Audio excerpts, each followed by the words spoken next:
इस देश के अंदर इस समय एक ऐसी सरकार चल रही है जो बहुत कंफ्यूज है, जो बहुत अज्ञानी तरीके से, अनजान तरीके से, उसे पता ही नहीं है कि देश को किस ओर लेकर जाना है, देश के लिए क्या जरूरी है, देश के लिए कौन से मुद्दे महत्वपूर्ण हैं, देश के लिए कौन से कानून महत्वपूर्ण हैं। उनको इस चीज की बिल्कुल जानकारी नहीं है। बहुत ही अजीब से लोग इस देश के केंद्र की सत्ता के ऊपर बैठकर अजीबोगरीब फैसले ले रहे हैं। जो इस देश में अभी तक विदेशी कहे जा रहे हैं, उनको ये नागरिकता दे रहे हैं बिना किसी कॉमा फुल स्टॉप के। और इस देश के अंदर जो सदियों से, दशकों से रह रहे हैं, उनको ये कहते हैं कि अगर तुम इस देश के नागरिक हो तो तुम्हें कागजात देने पड़ेंगे, तुम्हें प्रूफ करना पड़ेगा कि तुम इस देश के नागरिक हो। ये अजीब विडंबना है। हमारे पास वोटर आईडी कार्ड है, हमारे पास आधार कार्ड है, हमारे पास पैन कार्ड है, हमारे पास पासपोर्ट है, उनको ये हमारे कागज नहीं मानते।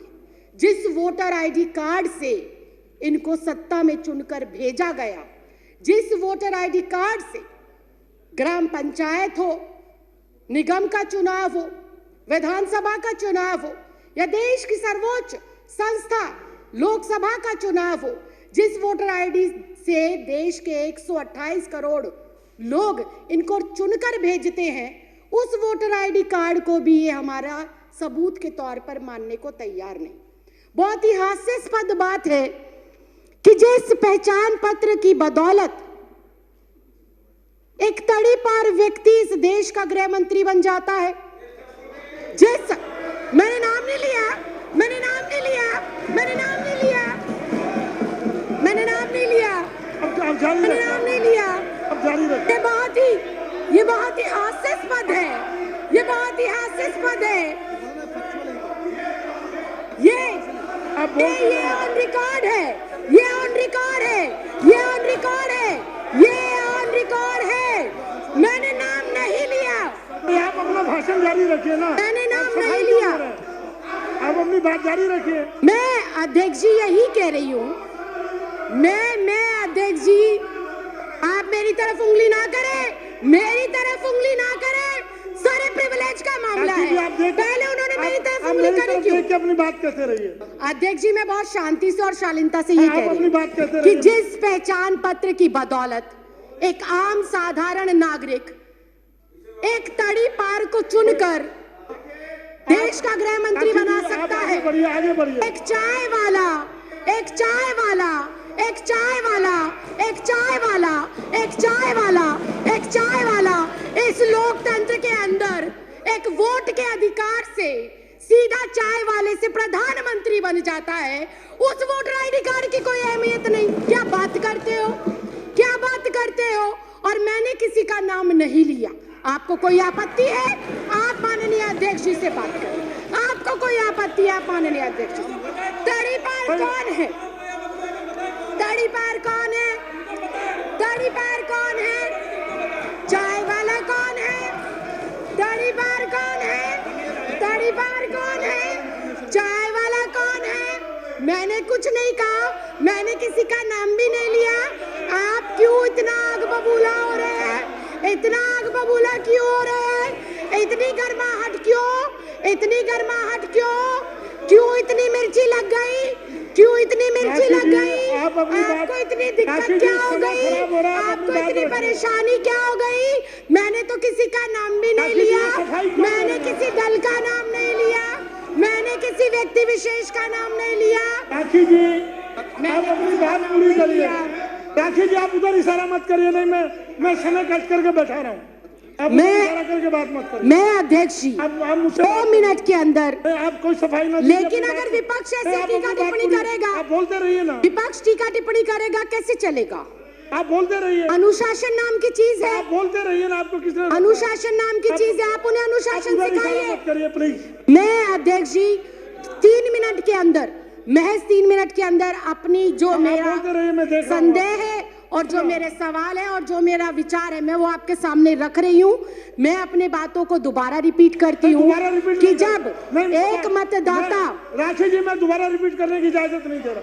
जब एक मतदाता अपने मतदान का प्रयोग कर मेरे जैसी एक साधारण सी लड़की 25 गज में रहने वाली लड़की को लोकतंत्र के इतने बड़े मंदिर में भेजता है, तो वो सबसे बड़ा प्रूफ होना चाहिए। बाबा साहब भीमराव अंबेडकर ने वोट डालने का अधिकार सबको दिया, और वो वोट डालने का अधिकार इस बात को सिद्ध करता है कि हम इस भारत देश के नागरिक हैं।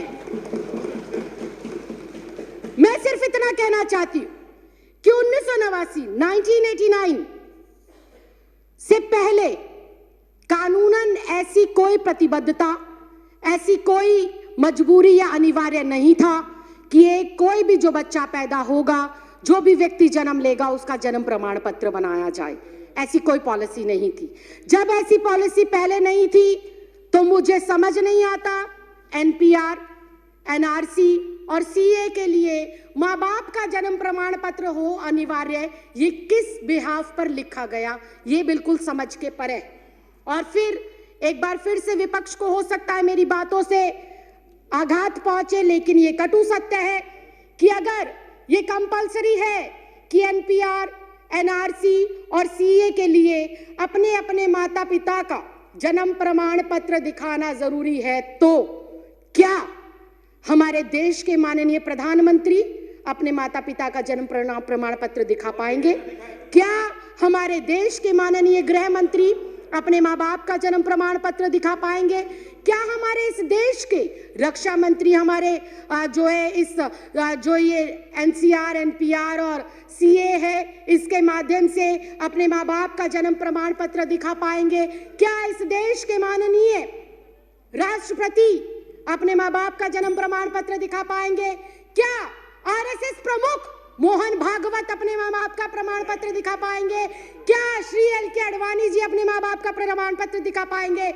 या माननीय अध्यक्ष महोदय आप स्वयं अपने माँ बाप का प्रमाण पत्र दिखा पाएंगे? अगर ये संभव नहीं है, अगर ये संभव नहीं है, अगर ये संभव नहीं है, अगर ये संभव नहीं है, अगर ये संभव नहीं है, राखी जी, अगर ये संभव नहीं है, तो मैं माननीय अध्यक्ष महोदय सिर्फ इतना कहना चाहती हूं कि जब बीजेपी का शीर्ष नेतृत्व, केंद्र में बैठे मंत्रिमंडल, प्रधानमंत्री, गृह मंत्री अपने माँ बाप का बर्थ सर्टिफिकेट नहीं दिखा सकते, तो क्या उन्हें, मैं कंक्लूड ही कर रही हूँ सर, क्या उन्हें डिटेंशन सेंटर भेजा जाएगा? अगर वो लोग डिटेंशन सेंटर नहीं जाएंगे तो इस देश का आम गरीब मजलूब परिवार का सदस्य क्यों डिटेंशन सेंटर जाएगा? ये सवाल आज इस लोकतंत्र के मंदिर में मैं आपके माध्यम से केंद्र सरकार से पूछना चाहती हूँ। अध्यक्ष जी, मुझे 2 मिनट दे दीजिए, मैं अपनी बात को खत्म कर रही हूँ।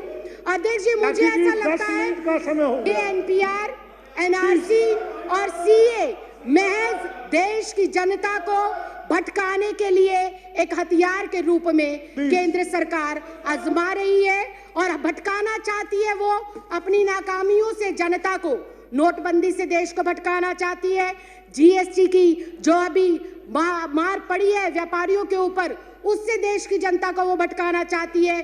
बेरोजगारी जो पिछले 45 सालों के अंदर सर्वोपरि आंकड़ा इस साल में आया है, उससे देश की जनता को भटकाने के लिए हथियार के रूप में इसका प्रयोग हो रहा है। राइफल सौदा हो गया, दलितों पर अत्याचार हो गया, अर्थव्यवस्था किस तरह से चरमराई हुई है। अध्यक्ष जी, मैं एक लाइन कहकर सर, मैं भी रिक्वेस्ट कर रही हूँ, फाइनल क्लोजिंग लाइन कहकर मैं जो है अपनी बात को विराम देती हूँ कि अध्यक्ष जी, ये जो भाजपा सरकार है, ये एक संकीर्ण मानसिकता की सरकार है।